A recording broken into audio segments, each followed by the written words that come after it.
YouTube channel yangu. Hii YouTube channel inajulikana kwa jina la MC Rich Lee.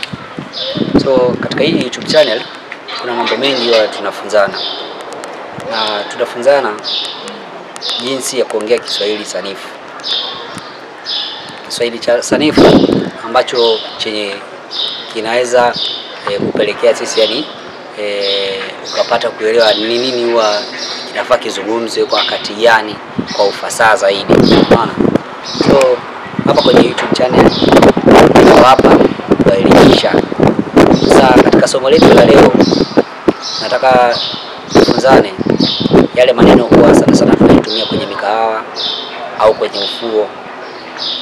Tukianza na neno la kwanza ambalo Wakenya wengi wanapenda kulitumia, lakini wanalitumia kwa lugha ya kigeni, namaanisha Kiingereza, lakini hawaongei katika lugha ya Kiswahili, ambayo Kiswahili ndipo kilipo hapa kwenye nchi yetu ya Kenya, ambayo kwa sasa hivi pia kinaendelea kufanya nini, kutukuzwa zaidi kuliko lugha za ugenini. So tunaanza katika jambo moja la kwanza. Kianza ni nini maana ya outing, utasemaje kwa Kiswahili? Outing kwa Kiswahili inaitwa matanuzi. Inaitwa ni matanuzi. Hiyo ni outing. Kisha katika jambo la pili, wakati tunatoka na wale mabinti zetu, au kama ni binti unatoka na ule jamaa wako katika sehemu za ufuo, kuna zile baadhi ya bidhaa ndogo ndogo zinazonunuliwa kwenye ufuo wa bahari. Namaanisha crisps. Crisps zinaitwaje kwa Kiswahili mtazamaji? Crisps zinaitwa kaukau kwenye Kiswahili sanifu. Sasa usipatane na mtu pale ukaanza kumwambia, "Oh babe, ninunulie crisps." "Oh honey, sijui ninunulie crisps." Hapana. Unasema, "Babe, nataka uninunulie kaukau." Hizo ama hayo ndio maneno ya Kiswahili sanifu. Jambo la tatu, tutazungumzia kuhusiana na chips. Chips zinaitwaje kwa Kiswahili? Watu wengi sana wanapenda kutumia hizi lugha za ugenini. Wanasema chips.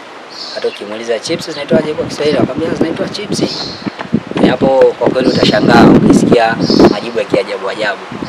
Lakini hapa kuna MC Rich Lee anakufundisha Kiswahili sanifu. Sasa chips zinaitwa vibanzi.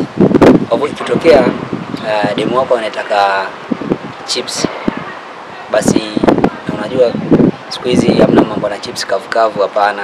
Muda mwingi anakuambia anataka chips ima na mayai au chips na sausage.